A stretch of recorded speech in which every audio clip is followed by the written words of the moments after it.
Right, welcome, ladies and gentlemen, to episode 8 of Hashtag Just Talk. International breaks, there's not much football going on, so we're going to dive into some of the more serious issues in football in a minute. Ollie Buck, big Leyton Orient fan, welcome to the show. How's it going, Rob? I'm good, mate. How are you? Yeah, not too bad. Just kind of accustomizing to lockdown 2. So lockdown 2, Electric Avenue. It's been fun. It's been fun second time round. Fahim, what's this? Your hat trick? No, I think it's my 4th episode, isn't it? Your 4th? I think so, yeah. Well, you are one of the co-hosts with Alfie and Denise, so we will let you off. I'll have to send you a plastic football or something. But a plaque or something, like an award. So as I was saying, there hasn't been much football going on. So what's everyone been up to? Ollie? I'll crack on. To be honest, actually, I've just come off a brief period of self-isolating, keeping myself locked away. I've had a bit of a scare with the old Rona. So I've been inside my room for the past kind of couple of weeks. But, okay, so I take it you're flat sharing. Are you flat sharing with friends then? In a house, yeah. So you've literally been combined into one small space. Well, yeah, a house. But we've all got a separate rooms. One of us tested positive, so we all had to take that precaution and lock down for 2 weeks. It's been, it's got to be done. It was fine. Just a lot of sitting around and not doing very much. No change there then. No change. So, I was going to say it's not so great past 2 weeks to answer that question. Sorry. That's cool. Fahim, we prepping for the next transfer window? Yeah, we've been getting ready for the winter window. Obviously, there's some other windows that are going to open around in the next 4 or 5 weeks for the Middle East and stuff like that. So we're working towards that as well, and obviously working on the clothing range still as well. So yeah, it's been busy. Great, good stuff. I can't wait for my freebies to come through the post. They're on the way. As I said, there ain't been much football on, but there was some sort of football. England 3, Republic of Ireland 0. Boys, I can't lie to you, I never bother watching it. I should have done as I run a football podcast. I'd let alone pull myself out of bed to watch the Nation League, let alone a friendly. Ollie, is there any point to these fixtures? It feels really stupid at the moment, doesn't it? You see, yeah, Ben Chilwell going down injured, and just you think about the amount of football that's been played. It does seem a little bit ridiculous that we're playing friendlies and in this Nations League, which I get that you've got to make the preparations ahead of next summer if the Euros go ahead then, but I think it could probably be done in a more better scheduled way. I feel as though we've had 3 international breaks in the last kind of month and a half, 2 months or so, and it's just must be piling on the players. Fahim, do you not feel it's a better way to just cram all the Premier League and English football together, get it over and done with, and then let the England team kind of isolate together for 3 months and just let them have that preparation that way? I think it's difficult because you're looking at, elite athletes that can pick up injuries when they're not getting proper rest times, and it's when you get a lot of muscle issues and injuries and stuff like that. So I think what you need to look at is sensible spacing between games. And unfortunately, the product in football as the Premier League is way bigger than with most other products, unless you're comparing it to the World Cup. The Premier League wins out most arguments, so they become a stronger outfit when you're sort of saying, well, can we shorten the league so that we can accommodate the international? That's just not going to happen just because of the size of that product. Yeah, it's getting a bit ridiculous as well, especially with Joe Gomez going down injured again. It's just not helping club football at all. I think you two are going to have to start on the weekend for Liverpool at centre-half at this point. But, did anyone take anything from this game? Did anyone feel there was a point worth talking about or a highlight? I personally watched the highlights 3 or 4 times today, and it was just, we turned up, we got the job done, and we went home. There wasn't much spectacular. Ireland kind of just laid down and died, and we just got the job done. Ollie, did you feel it was that kind of game? Or I feel as though it is just a Nations League game, but I think for a club or for a team like England and a nation like England to not qualify from a group with Denmark and Iceland in, I think that's quite a negative. I think that's a massive negative, to be honest. But that was for the Belgian game. The Ireland game was the friendly. Sorry. Yeah. Oh, God. Grealish has looked good over both games. Obviously, Sancho performed well and Calvert-Lewin getting another goal. I think it's a really weird time for the England squad in the sense that there's so many young players, especially in that attacking line, and kind of the 21-year-olds that are on the cusp of it. The next kind of 7 months could be just absolutely it could completely change. The performances that are coming out this season, even you take a look at Patrick Bamford and even look at Lamptey for Brighton. There are so many young players coming through and performing that I think, with the way the season's going, as we've already discussed, with injuries and fatigue, we could see some real wild cards come through. And I think Friday's game against Ireland did show that, just players with the players we've got out, with Rashford and Sterling not being there, we are seeing a lot more different things. I thought Bukayo Saka was one of our standouts. I think he was one of the real standouts. I just really like him as a player. So I think there's probably that positive you can take from it. But as we touched on earlier, the friendlies just seem so ridiculous with the schedule. Yeah, before I hammer it into the ground, shout out to the Orienteer boys, but I kind of feel like these friendlies are like the Orienteer games. Only me and you would really understand that, and anyone who plays for the Orienteer, listen, we literally turn up every week. We don't care about the result. More than likely get hammered. Yeah. And we go home happy. But if we keep it to single digits, that's a positive. Yeah, I've never been happy after a 9-0 defeat. But yeah, let's move it on to the next game. This game did have something on the line. Belgium 2, England 0. I think the only thing I can really take from this was the social media clip of Jack Grealish's flick. Fahim. How good is he? There's a lot of hype around English players. Like, it happened with Dele Alli. It's happened with a few others. It's happened with Maddison. I'm not saying Maddison's not a great player. I feel Maddison has still performed, but he's kind of gone under the radar a bit. Is Jack Grealish really the man to change England, or is it just another hyped player? I think all of the players that you mentioned have got a lot of talent. You don't lose that ability overnight. But what can happen is that if you're not in the right frame of mind when you're going into games and you're not preparing properly for whatever reason, that can affect your performances. I don't think Dele Alli has suddenly become a bad player, or Maddison has become a player that's just average. That hasn't just happened. But I think there is a bigger issue that you need to look at what are the distractions that take these players' eye off the ball? What distracts them from what their primary job is, and that's to play football. Because so much stuff comes with being successful that it's hard to manage all that. Well, it looks like we're not going to get out of that group now unless Belgium drop points on the final day. But again, I don't think many England fans are that bothered at all, because even the fact we can't even go to the games, can't even go to a small tournament. Fahim, can England win the Euros? And then my next point is, why not?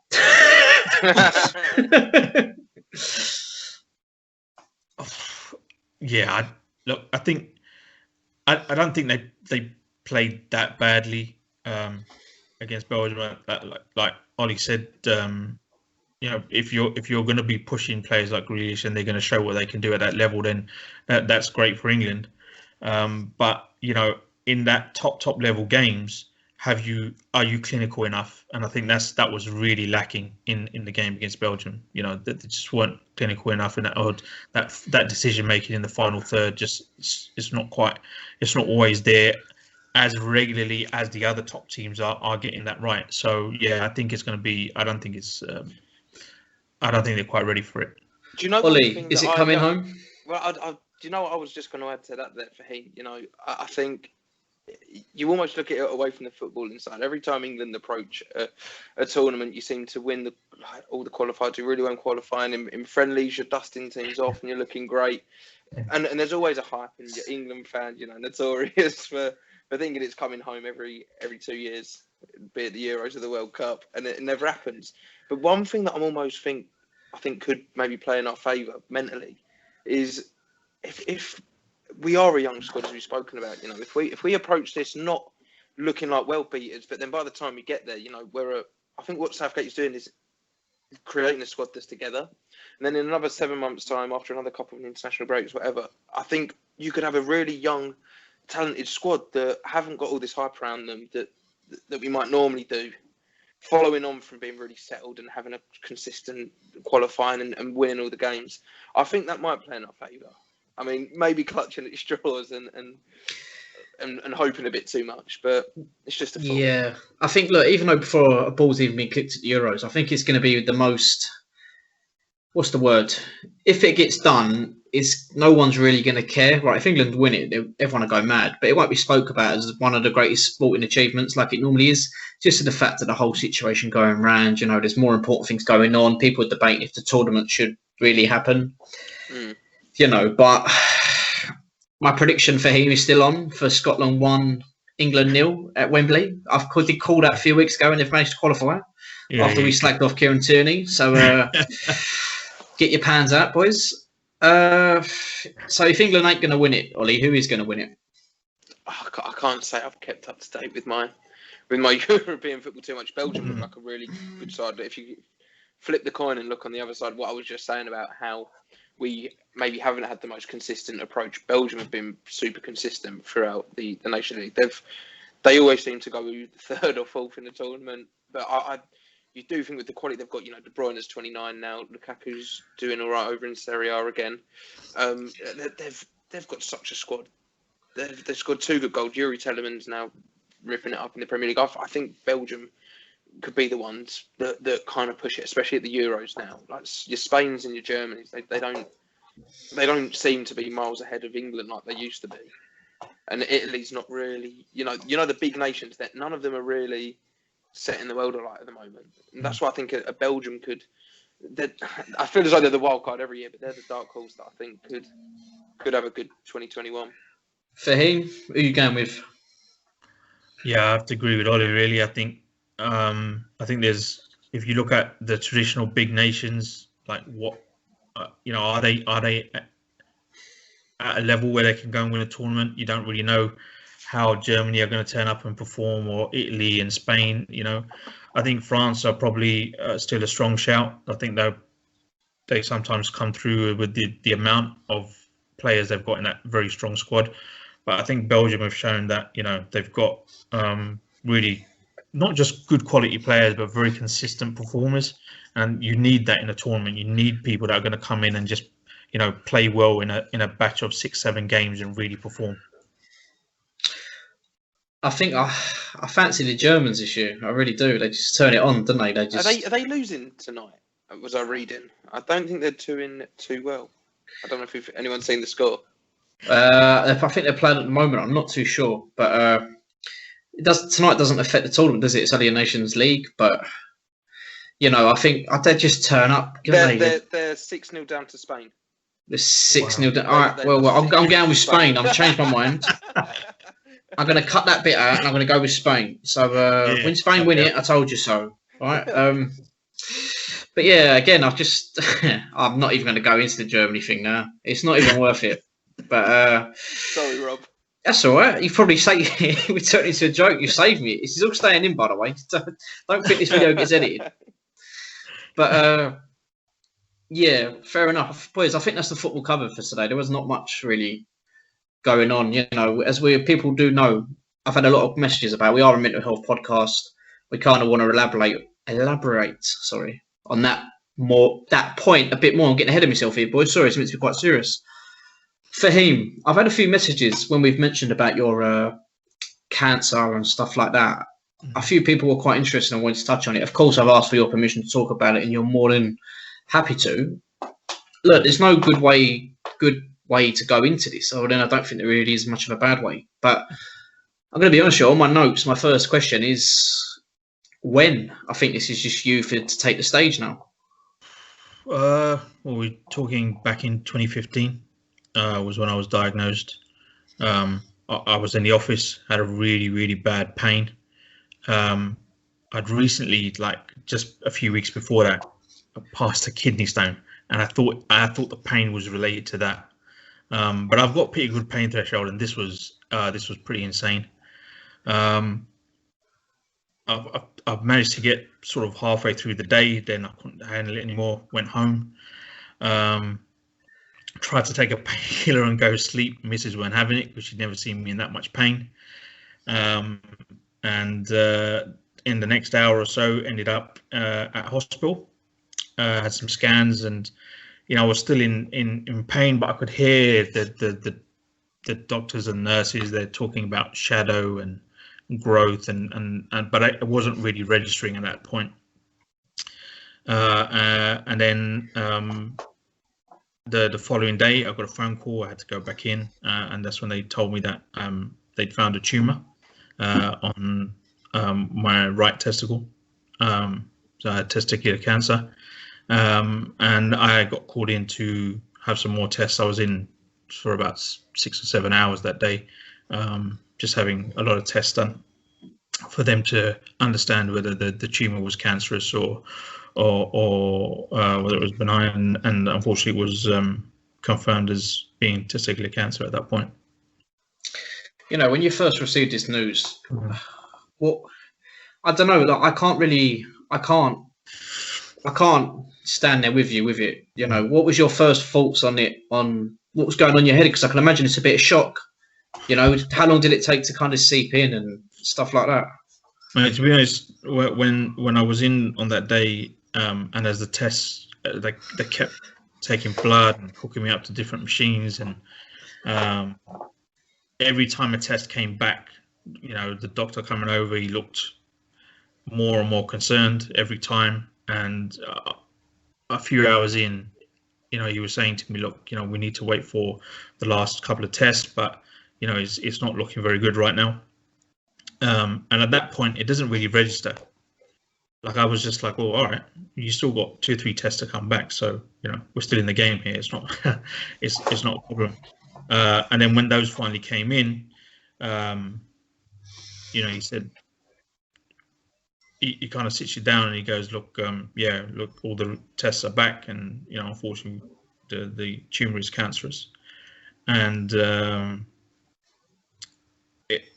hear the sentence was really shocking. Like, I it's weird that I wasn't expecting it, although I'd been in there for like 6 hours, hooked up to machines and having blood drained and all kinds of stuff. So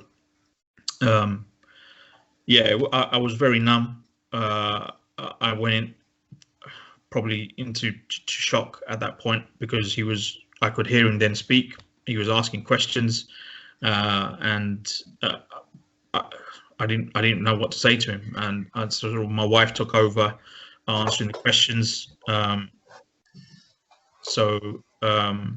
that was, you're finding out at that point, it was quite tough, because a lot of things go through your head once it registers. Once that numbness sort of goes away and it suddenly clicks in, and you think, oh, you know, actually, this is real. There's a lot of things that go through your head at that point. So yeah, it was quite difficult. Obviously, it is a football podcast as well as mental health. So I just want to kind of bring it over to the football a bit more, just for now. You know, you have managed a few teams. You are a football agent. You're always working in academies. What was you doing at the time? And, you know, from my understanding, the chances are you was probably managing Kit Room. Was it Kit Room? This was just before. Just before Kit Room. Before Kit Room. Yeah. Was you doing anything in sport at the time? Actually, a group of friends had approached me about actually being an agent. That was the first year that I actually looked into it. And at that point, we started to do some work. And obviously, with the diagnosis, I wasn't going to be around, because, you know, we didn't really at that point, I didn't really understand what that battle was going to be like. I just knew that I wouldn't be able to, you know, set up a business with friends and try to do an agency and things like that. So yeah, that's what I was doing. Yeah.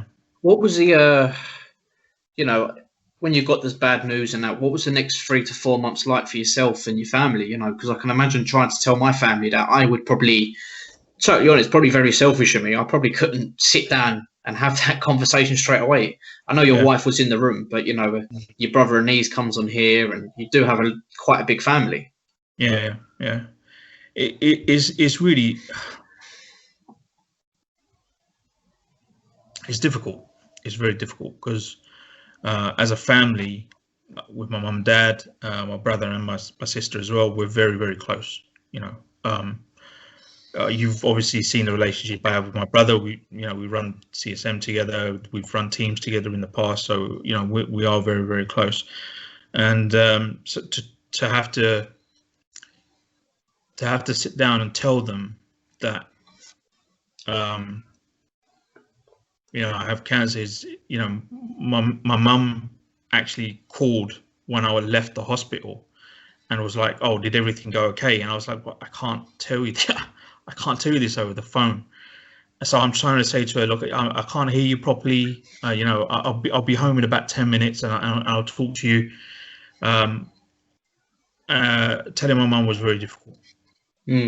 Sitting face to face, that was tough, because my dad was out of the country at the time, so he wasn't here, and so with my dad, I had to tell him on the phone. He was in Pakistan at the time, so I had to call him, and he was panicked. He wanted to come back straight away, and I just said to him, I said, "Look, they've got to run a few more tests. You're coming back in 2 days anyway. Nothing's going to happen before then, so just don't rush, don't panic." Obviously, with my mum, it was face to face. Like I said, that was very, very difficult, very emotional. And then like I had to tell my kid sister and kid brother, that is that was tough. That was tough because they I played a big role in bringing them up. They see me as that older brother, and you almost kind of have that invincible air to you as an older sibling, because you do everything, and I had to tell them obviously that this battle was coming. So and not to mention I had to try and at the time of the diagnosis, I had a 6-year-old son. My son, who's now 11. At the time he was 6, and with the amount of tests going on, and you can't explain to a 6-year-old what is going on. It's when I was having tests and they'd have to put some radiation stuff in me so they could see where the cancer was spreading to and stuff. When you have those tests, you can't be around kids and pregnant women and stuff like that. So I then have to tell or try to explain to Isa at 6 years of age why I can't sit with him that evening, why he has to stay downstairs, or why I'm going to be upstairs. So yeah, that is very difficult to try and explain to people. Yeah. I just want to put my sorry, I'm echoing a bit. I just want to put my shoes in my feet in Issa's shoes. Sorry, it's when I was that age, I was told my sister had died. You know what I mean? I know it's completely different, because it's easier to understand. You're 6 years old. You kind of have an idea what death is. It's been told that cancer's coming and stuff like that. I can imagine your head was just an absolute mess, because probably the last thing he was probably worrying about for him was yourself. Because I know what you're like. You're a very, you're the complete opposite to being selfish. So what did you do to help yourself? Because I can imagine the last thing you was doing was worrying about yourself. I mean, everybody has to handle things their own way, I guess. I think looking back, I probably, with a lot of things that affect you mentally, I think I could probably handle things better. I get into this mind frame where I don't think about it. But I just get into that mind frame, like, how can I beat it? How can I tackle it? How can I get past this? How can I move forward? Which works for me to an extent. But I think the problem with the problem with cancer, one of the problems with cancer is, if you're one of the lucky ones to survive, there is a whole other battle that comes afterwards that you're not ready for. Because mentally, when you're told, "Oh, great news, you're in remission, the cancer's gone. You think, wow, that I did it. I've done it. I'm done. And you've had that feeling, haven't you? Yeah. I remember that day. I was in the hospital. I had my checkup. Went to Bart's. I used to sit outside at the fountain just to calm my nerves before appointments, and just afterwards, just to gather my thoughts. And there was always the WhatsApp post every 6 months. I remember it. Yeah. We used to do that. And I remember the day they told me I was cancer clear. I sat outside, and for that entire battle, I'd struggled physically. They put me on a lot of meds which didn't help me. They did help me get through the battle, but the amount of different steroids and to boost my immune system, because when you have chemotherapy, the treatment basically kills your blood cells, so it's trying to kill the virus that way. It's basically a poison that goes inside you, and what happens is that once you come out of that cycle, you get tested to see how much your sort of blood count recovers before your next cancer before your next chemo treatment. And my blood cells just weren't getting up to scratch. I mean, I think something like 12,000 is the normal level, roughly. I think mine were dropping down to around 35 to 45, and they wouldn't do chemo unless I got to at least 100. Like that blood count level got at least to 100. So they go, have some red meat. You know me, Rob. I love a mixed grill. So I'd be like, yeah, wicked. Any excuse to have some lamb chops. Get on the grill, have the chops. Can't keep it in. Your body just rejects everything. It's horrific. I've never felt that weak in my life physically, and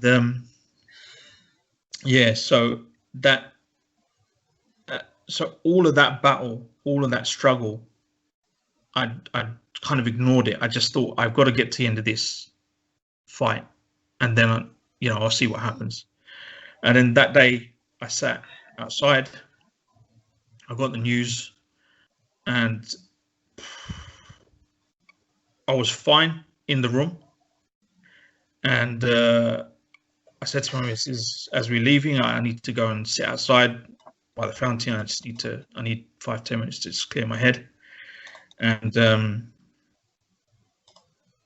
I think it was the first time since in that entire, from the moment I was diagnosed to the point where I got told that I was cancer free, it was the first time that I emotionally just let out. I just sat and cried. I had no control over it. I wasn't thinking I was going to go outside and do that. I just wanted 5 minutes of just peace and quiet to just process the fact that I'd completed that journey. And so my missus sat down and was like, okay, should we phone mum and dad and let them know? And I couldn't talk to anybody. I just sat and cried. I couldn't hold it in. It was the first time that just the whole thing just washed over me. I just realized what had been going on for the last few months and what it had done to me. I just couldn't hold it in at that point. And I just sat there. It must have been, 15, 20 minutes, just uncontrolled crying. I just didn't know what was going on. Fahim, we're going to give you a short break on it, because I can imagine it's all quite emotional for you. I can see it in your eyes, kind of tearing up a bit. Ollie, this is the first ever time you've met Fahim. I can imagine it's a lot to take in when you first meet someone. You're a young lad. I'm a young lad. How does it feel looking in on Fahim's story and his life and what he's been saying? First of all, it's just thank you for him, because you speak with so much emotion. It can feel how tough it would have been for you. I personally feel selfish in the fact I've never experienced anything that comes close to that, and I don't think I could quite fathom. I could kind of imagine the pain to a certain degree, but I think it's what you talk about, the struggles, how having to be there for your family and just your body never feeling as weak as it felt before, and just mentally, I just think that's something that it just seems so unimaginable. And it's for you to talk about it today, it's just really it's just really inspiring. Fahim, how are you today? Yeah, I'm good. I get tired quickly. The fatigue sets in, but I feel good. So, everybody has good and bad days, whether they've dealt with cancer or anything really. Some days I get up and I feel like I can take on the world and I can do a massive transfer. And other days I wake up and I think, oh, you know what, I can't deal with anything today. I just don't have the energy. I don't have the tranquility in my mind. I don't have the peace of mind to I don't want to talk to people. I don't want to have to deal with players complaining about their contracts, and I just don't want to face it. So I get days like that. I still get days like that. And I think that, like I said, like once you've had once you have that treatment and you come out at the end and you get told, you're done, you beat it. Nothing really prepares you for the battle that comes after. I'm sitting there. Once I'd finished crying, I'm thinking, mate, I can get back to playing football in the garden with Visa. I can get back to playing football with my mates. I can get back to coaching. I can start going to Liverpool games again. All these things are running through your head, and the reality is that it don't work like that. You're not going straight back to any of those things. It's not possible. Well, this leads me on to my next point, because you did have Kitram. You was there for, I'm going to say 2 years. Was it 2 years? I came into it quite late. Yeah, you came in. It was a year that I had. So I was around a lot because because Isa was in the academy. So I was there before for about 8 months before they did the adult team. And then Anis told a bunch of players to bring them in that I was going to be the manager before he told me. And he kind of said, look, I've got these players coming back, and like they'll only play for you, so you've got no choice. You've got to come back. But yeah, I enjoyed getting back to it. It was, I needed it. Because at that point I felt like, I wasn't going to play football again. That I wasn't going to have the energy to be able to get through even like a little five-a-side game or something, and I wasn't going to be able to deal with running a team. But that push I got from Anis to come back, I honestly needed it so bad. I didn't even realize how much until I started doing it again. How did you find it? Look, I can imagine it's quite easy when I'm dragging you through the league, but on a jokes aside, how was it? Because obviously it was, as you say, it's never the same. Yeah, it's like at that point I was about 36, and I was still enthusiastic about football. I still loved football, but as a manager, as a coach, I always thought of myself as making a commitment to these players that I was managing, and I didn't want to let them down, because I expected them to be at their very best and not let me down or let the club down. And as a coach and a manager, I wanted to do the same for them. And there were times, we'd be coming up to training, or even on match day, I'd wake up and I think, oh, how am I going to get through this today? I've got no idea. And again, you have to kind of just get it into your head that I'll just get through today, and then we'll deal with it after. And then, in my case, I never really dealt with it. I just kind of dove in and we're like, okay, look, how can I get through the day, and I can sleep it off tomorrow? Or, if I'm out in the rain, I'm prone to, because even now, my immune system is is poor, to say the least. So pick up infections and viruses really easily. So, and little cold, pick it up straight away and then can't fight it. So when you're standing as a coach out in the rain and getting soaked, and it's not good, and you kind of feel the effects of it over the next few days. But luckily the players, I can shield the players from it because they don't see me for 2-3 days. They don't see me until training, at which point I've kind of slept off 2-3 days to recover the Saturday, and I'm back buzzing again, and I can get myself in that frame of mind where I've got to be positive around the players and keep them G'd up and keep them going. This brings you folded that well into my next question, actually, because look, you are a football agent. You've been going through these transfer markets and stuff like that, but obviously, as you said, you catch everything, even the smallest cold, and it destroys you.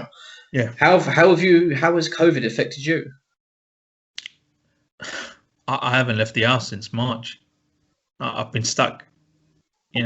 I don't get out much because whatever people think of the pandemic, whatever people think, whether they think is a real danger or whatever, with the low immune system, elderly parents, a young son in the house, my wife, I can't take that risk. I won't take that risk. So I've been working from home.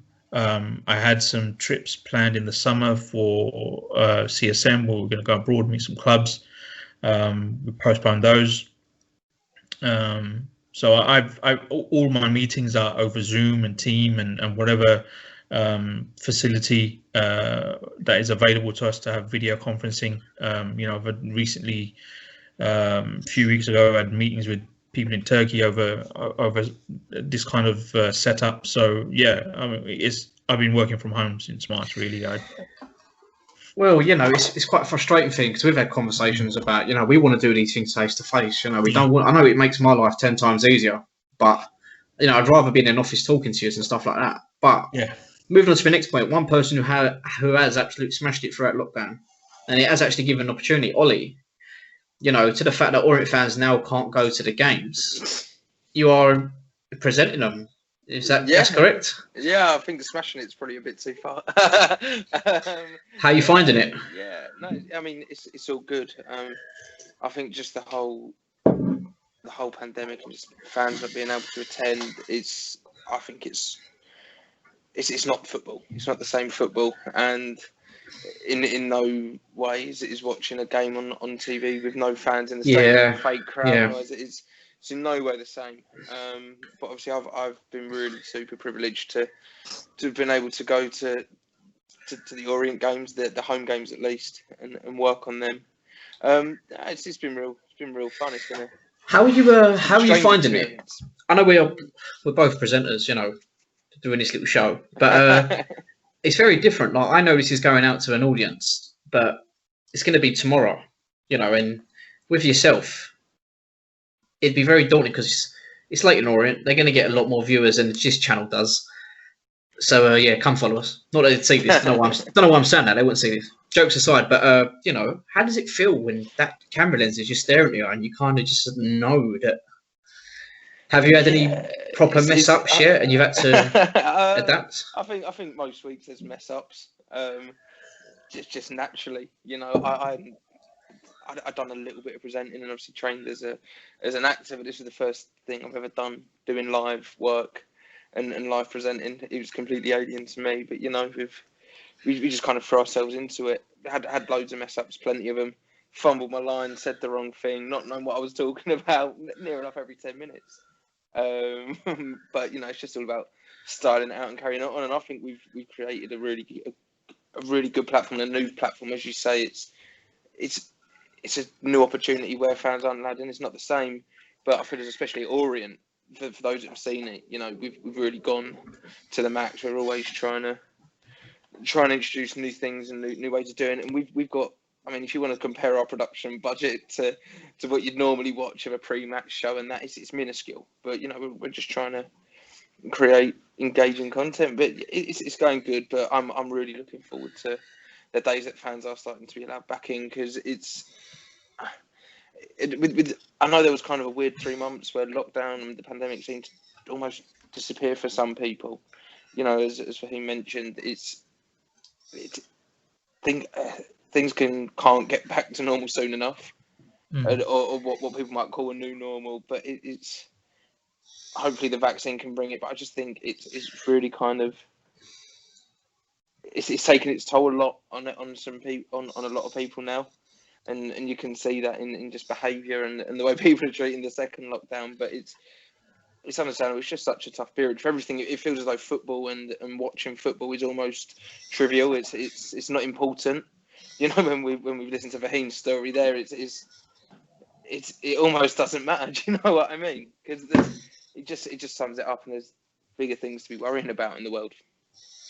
Yeah, this is it though. When it does bring a lot of attention to yourself, you know, I've had a troll before. Like I've had someone go on about my airline. Everyone does, but when you don't know who they are, they kind of just Turkey to get your hair done at one point. Not yet. Okay, shh. Okay. That's why I'm doing this channel. I've got to raise money somewhere.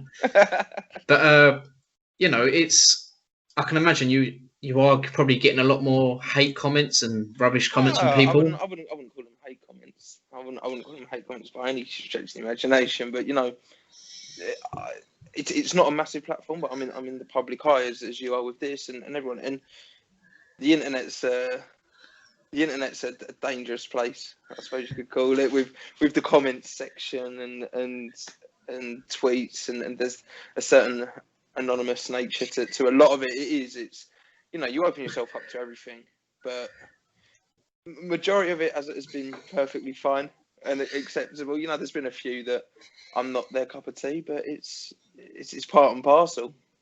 Yeah, I think going on the next comment, I think social media is I just think it's quite a sad place. I know I do rely on it to promote this place, but look, we're trying to promote good. I think, you know, this whole podcast was mainly Fahim's idea. We've heard his story and what he's dealt with, and you know, this is why we're doing it. This is why we're trying to reach out to people, and you know, obviously I'm talking to the wider audience here, but I think this is why we do leave the email address in the bio. You know, if anyone does want to get in contact with us anonymously, they can. And now I don't even see the emails. They go to a completely anonymous person now at CSM. The new email address. Sorry, Ollie. No, go on. I'm just going to say how good I think that is, and how trying to even just stimulate a conversation, because I was even just in recent days, nothing's even bad about it, but you know, you look on Twitter and you wonder, and Facebook and Instagram, you wonder like what even really is the point to it, and like you almost read into other people's completely random people's views, and you read them and you almost get sucked into them, and I've spent the last kind of just recent times just thinking, just delete social media, delete Twitter. Yeah, there's so much negativity on it. I think people need to realise that life doesn't happen on these social media platforms. There's so much more to it. I can get sucked up in a tweet or something said about me or a view someone's got, and like it's literally so. It should be more distant from real life than what it is. Well, this is the thing. This is what I don't like. I'm not going to get. It's not political, so I don't know why I was going to say that. But you know, when the whole Caroline Flack thing happened, it was all like thoughts go out to her and that, regardless of the story and what happened. I'm not going into that, but you know, a young girl has killed herself. Now, the whole of social media for the next 2 to 3 days was look out for one another. Talk to me, talk to your friends. It went everywhere. And I knew it was coming. I knew it was coming. 4 to 5 days later, we were back to the same toxic thing. Yeah. You know, there's Twitter accounts out there telling that are not even verified, telling people to do things to each other. We were fighting over toilet roll. You know, there was panic. Like, jokes aside, there was elderly people not even getting fed because people were panicking. Right, I know it's a global pandemic and that, but you know, it's 5 days later it was, and the whole thing changed. This is why I hate. Now, I do agree that we should be doing more, but I hate like Mental Health Awareness Day. Is that it? 1 day? Is that all we do? Is 1 day? Is it really that important to society? This kind of really winds me up with the hashtags and the people tweeting that they support it, and I've got one even shorter than 5 days. There was a weekend where we did a game stream, and a few people didn't take a liking to it and tweeted some things about I look like a murderer in waiting or something, you know. And all these weird different comments. I tweeted like hashtag be kind, hashtag mental health day or whatever. I had same people liking that tweet that I had tweeting like stuff about me and liking that tweet, and I was like, hold on, like I don't think people quite grasp that, like, just it sounds so cliche, but you know the power of it, and you know that actually on the other end of a tweet, what you're typing, what you're liking and interacting with and showing your support for, people read that. Like, it's humans. It's not just another account. It's not a robot. It's actual humans reading these views. I think this is a go on for him. Sorry. No, I was just going to say that I think the reality is that, you know, you never really, even when you physically see somebody, when you're face to face, half the time you have no idea what's going on with that person. You know, I've if I stood in front of you and I hadn't told you that I'd been through cancer or had the treatment, you know, I'm a 40-year-old man, my hair's thinning out, I've got a big bushy beard. You wouldn't think that, you know, I'd lost it and it started to grow back. You know, you just see, oh, he's 40. That's what happens, man. That's how it is. But if I don't share that with you, now on social media, you're not even getting that physical sort of any physical sign of what people are going through. You're not getting that at all. I shouldn't laugh, but I totally. The reason I laughed, I feel exactly what you're going to say. Yeah, that's why I laughed. I just felt it. Yeah, no, you're right. And the thing is, like, you know, I went through something. Me and my wife, and my family, we went through something last year. It's very, very difficult to talk about. I don't really talk about it, to be honest with you. But we went through that, and I haven't talked to a lot of people about it. I haven't brought it up in conversation. I can't. I'm not in a place where I can really put into words properly what we went through, you know. But, you know, we're here doing this podcast because we want to raise awareness. We want people to understand that just because you don't see a physical situation with someone, it doesn't mean they're not going through something. And the smallest words can trigger things off.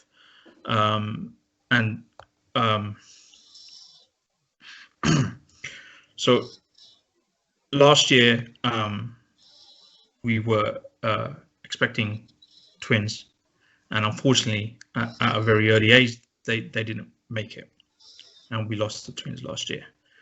Now, I don't talk about that pain. I don't talk about that struggle very often, but people will say comments, throwaway comments. They might not even be talking to you, and it stings. It hurts because you think, how can you just say them words without even really thinking? And this is the biggest problem on social media. Things like Twitter, Instagram, Facebook.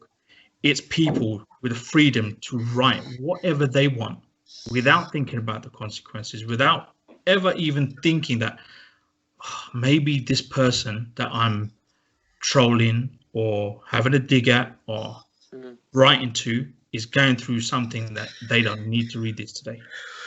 And it's frightening because I don't think we've seen it in football recently. They're not doing enough to control social media and what's put on there. It just there's not enough action on it. And like you say, then you get the kind of you know, mental health stuff and raise for the day and stuff like that. It's just, you know, there has to be a way of making a more positive impact, and something that we try to do with Rob and this podcast, hopefully. Yeah, I think we're going to wrap it up there. But before I do my outro and have a talk with the people, Ollie, is there anything you want to plug? Anything you want to put out there? No, not really. Obviously, we stream the Orient games every Saturday, Tuesday when there's a game, and if you're an Orient fan, I suppose watching it's a half decent show, if I say so myself. Nothing else to plug apart from that, but just a massive thank you to you, Veen. I'm just coming for my first night tonight, but you know. Yeah, I think we basically scrapped the whole of Ollie's interview via text message. I'm really, we did. Yeah. It was you smashed it, honestly. But Ollie, your Twitter will be in the bio for him. Again, Ollie said all the words there. Thank you so much for coming on and saying this. Guys, I just want to end on a note, you know, like, Fahim is a grown man. You know, he's a big guy. You know, he's coming out here on his podcast to help, not just the content, but so people can understand that, you know, no matter who you are, no matter what you are, no matter, you know, it's hard to say, isn't it? Whatever you are, whatever you're doing, you can talk to anyone. You don't have to talk to us. You can talk to a family member. You can talk to a friend. But this is why we've started this organisation of hashtag Just Talk. It's because it is what it says on the tin. It is Just Talk. The new email address, which goes to an anonymous member at CSM, will be posted in the bio. If you feel you need to talk to us, feel free. Guys, don't forget to like, comment, and subscribe. Fahim? I just want to add that, you know, everybody deals with things their way. I was very lucky in that maybe I haven't dealt with all the trauma that I've been with, but I had a fantastic support system, which we spoke about on the very first episode of Just Talk. You know, I'm very fortunate to have that family, that close family around me that, you know, picked me up when I felt like I didn't have the strength to fight. And they used to pick me up and keep pushing me and keep helping me. And, you know, what I want people to understand is even if you don't have that, there are things out there, not just us, but we're trying to make a positive impact with this, with yourself, Rob. And, you know, get in touch if you need to. Don't leave it. Don't just think, oh, nobody wants to know, because, you know, we're out there, we're trying to make a positive impact and hopefully help somebody. Guys, we're going to have to end it there. We'll be here all night otherwise. But Amy, you do make a very good point. But yeah, guys, get talking and have a great week. Peace. Take care. Cheers, boys. Thanks. That was really, really good. Yeah, for him. Right, guys. Thank you to everyone who took part in the giveaway. Obviously, this is for the brand new Call of Duty on PS4 and can also be used to be upgraded onto PS5. Thank you to everyone who subscribed. Thanks everyone for watching, and here's your winner.